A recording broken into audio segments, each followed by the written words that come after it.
Bienvenidos nuevamente. Como les decía, estamos dialogando con John Stowell. A partir de este momento vamos a conducir el reportaje en inglés. John, thank you very much for being here. Gracias, Alberto. Nice to be back. Thank you for your Spanish.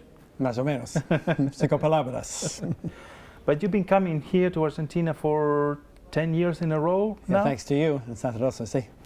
Not thanks to me. I mean, you Aquí. have a lot of friends. Sí, Yeah. in Santa Rosa, it's you that helps me. Yeah, you're welcome, absolutely. And I'm curious, I think I've never asked you this before. What was your idea before you came here to La Pampa? Did you have some kind of imaginary conception? I had no idea of exactly what it would be until I came to visit you here. But I like your city, and now I know many friends, thanks to you. Some of the great musicians we will play with esta noche. So thanks to you, now I have maybe 10 or 15 friends here. So I always am happy to come back to play with you and our friends. Let's go back to the beginning, please. Sí. You were born in where in Nueva York. the States? Nueva You were York. born in New York Sí, City. sí. I see. And raised in Connecticut, cerca, in Nueva York. And I lived there for about 25 years. Then I met a bass player named David Friesen at a small club in Nueva York, and he lives in Portland, Oregon. And that's how I came out to Oregon. I see. So I was just going to come for a short visit, but we began to work together, and so I stayed. And now I mostly travel. I'm not at home for so long during the year, but I still like to live in Portland, Oregon. I've been there now for 40 years. That's one of the interesting parts of your biography. You spend a lot of time traveling. Sí. Just tell us, what was the last year in your life? Where you been? Oh, the last year? For the last 10 years, it's been more or less the same each year. So I like to come here in your winter because my friend Herman Seaman, who lives in Cordoba and has La Escuelita, also runs a jazz camp. So I come to teach for him at the camp. And then I try to go around maybe to 7 or 8 other cities. So usually in July, Argentina. In the fall, I go to Europa. In the summer, in the spring rather, in the early fall, I go to the East Coast. And then I'm traveling on the West Coast with my car, usually in August and February. So it's about 9 months of traveling each year. And that's what I did last year. That place you call home, Portland, Oregon, you spend only maybe 3 months. 3 months a year. The rest of the time I'm traveling, más o menos. And your home accommodations are simple. Very simple. I rent 2 rooms in someone's house who's a very good landlady to me. She also lives in the house. So the mail comes in when I'm away and my things are safe when I'm leaving there. So it's a pretty simple life. I try to set it up to really focus on the music and be able to travel and play and teach. And you also been in many other places beyond Europe and America? I've been in about 20 countries. Only Argentina and South America, Russia, maybe 10 countries in Europe. Never been to Brazil? Never. I would like to go. Haven't yet. There's a possibility maybe next year to do some teaching in Colombia or maybe Chile, maybe next year, próximo año, maybe through Herman. When you come here to Argentina? Maybe next year, próximo año, esperamos. And I've also worked a little bit in Asia, one time in Japan, one time in Jakarta in Indonesia, and one time in Hong Kong in China. So a little bit in Asia, but not so much. And you've been to Australia as well? One time to Australia, 5 times to Russia, maybe 30 times to Europe, so más o menos. And you always been a guitar player? Sí. Since you decided to be a musician, it was the guitar? In the beginning it was not jazz, it was more rock, and then in my late teens, early 20s, I began to listen and study jazz. That was what, the 60s or something? Yeah. But for someone who wanted to be a professional musician, I got a late start, really, in terms of really studying and playing the music, not until I was in my early 20s. And many musicians are playing really well by that age, but I was just beginning. But it worked okay. I worked pretty hard to try to learn, and I learned. I'm still learning. And this love for jazz music, that was something that developed? Yeah, a friend introduced me to jazz and I liked it right away. I didn't understand it, but I liked it, and I wanted to learn. So I found some good teachers where I lived and I studied with them. That's when I began. I believe I heard you say that your main inspiration for the guitar is Jim Hall, isn't it? I like him very much. I don't exactly copy him, but I love many things about his playing. His use of space, his strong use of melody, his ideas about composition, his use of chords, his use of rhythm, the way he makes beautiful conversations in his group, the way he uses space to help those conversations with the other players, all those things I love about him.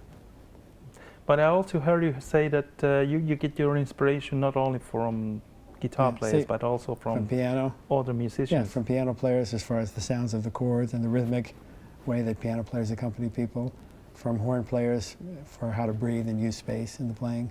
So not only guitar, mostly other instruments. So, for me. For instance?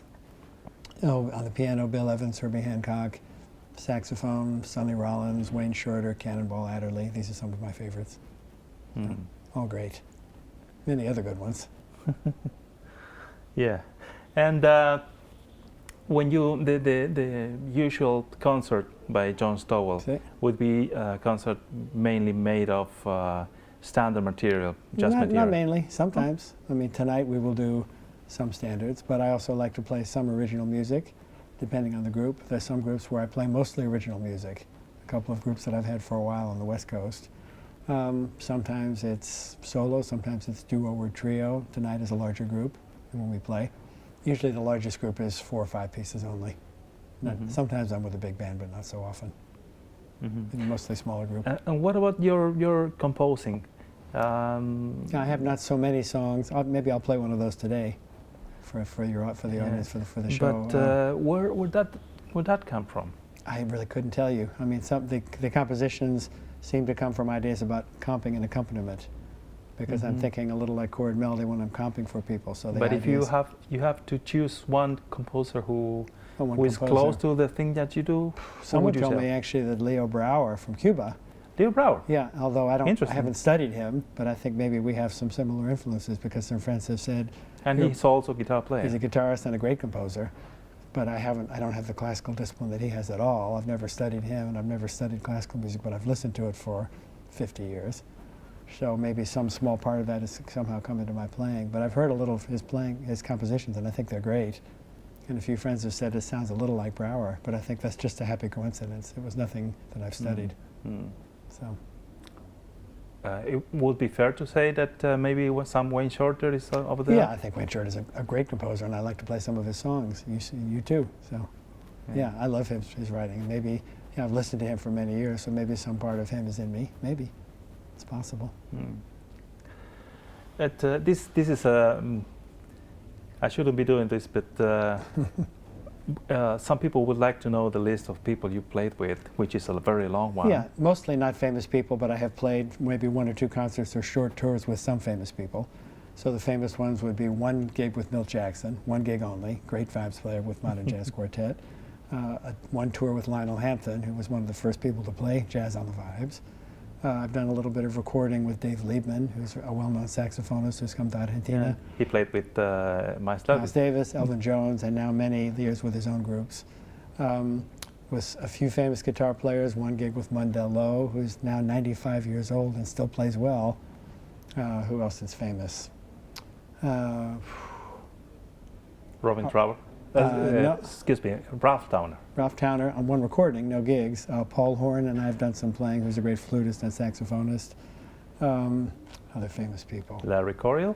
Yeah, we left Larry Coryell a little bit. Yeah, he passed away this year, unfortunately. He was a great musician. We did a few gigs together. Not so many other famous people. A few others worth maybe 1 gig. 3 songs with Elvin Jones at a jazz festival. Not really playing with him. Technically, I did play with him, but just a few songs only. And jam sessions sometimes with famous people, maybe in a hotel room like Joe Pass, a few songs in a hotel room, but that was fun. Not bad. Jim Hall in a workshop, a few songs. So, but Diana Krall? No gigs, but we sat in once or twice together, so I know her enough to say hello. So I know a few of the famous people enough to say hello, but most of my friends are not famous that I play with. But many good musicians, many. And what about Argentinian music? What is your approach to it? What do you know? Well, I what still do you play like kind of in my style, but there are many good musicians here who play jazz and also folkloric. So I've been introduced a little bit to some nice combinations of tango and jazz. And thanks to you and some other friends, I know some of the music of Spinetta. I know a little bit about Chacarera now. So these are things I did not know before I came here. I knew a little bit about Piazzolla before I came, but I've heard a little more tango down here and some nice combinations of tango and jazz. And I didn't hear this before I came here. And there are many good musicians here, many. Some good ones here in Santa Rosa, good ones in Rosario, in Buenos Aires, Villa Mercedes, where we go together. So I've met many good musicians. and I'm always happy to make new friends, always. Siempre. That's another nice list for you to make, the places in Argentina you've been playing so far. I mean, you've been 10 years on the road coming here? Yeah, I mean, I came the first few times with Pino Maroni in the 90s, so this is my 12th time here. So I've been in, see if I can remember all the cities, Mendoza, Villa Maria, Villa Mercedes, Córdoba, La Bolsa, Santa Rosa, La Pampa, Catamarca, Rio Cuarto, La Plata, where else? I'm sure some other ones that I'm missing. Maybe 10 cities altogether. You know, and they're all great cities. They're all nice places to play. Audiences in all these cities. Tucumán, where else? Maybe a few others. Santiago del Estero, maybe a few others, but I'm not remembering. That's probably 9 or 10. All nice cities. Right now you're coming from Rosario. Sí, I was in Rosario last night with Fede Rive and some very good musicians there. I've been there with him maybe 8 or 9 times. And we go to visit Mercedes and Catamarca together. I'm looking forward to that. So, and there also are audiences in all these cities for the music. People will come, which is great, even if it's a small place. And I'm happy that people like this music here. And they're pretty open-minded, I think. Would you give me a minute? We have to make a short cut, and we'll come back later? Sure, of course. Great. Gracias por estar ahí. Por favor, no se pierdan el próximo bloque de charla con John Stowell y luego vamos a escucharlo tocar.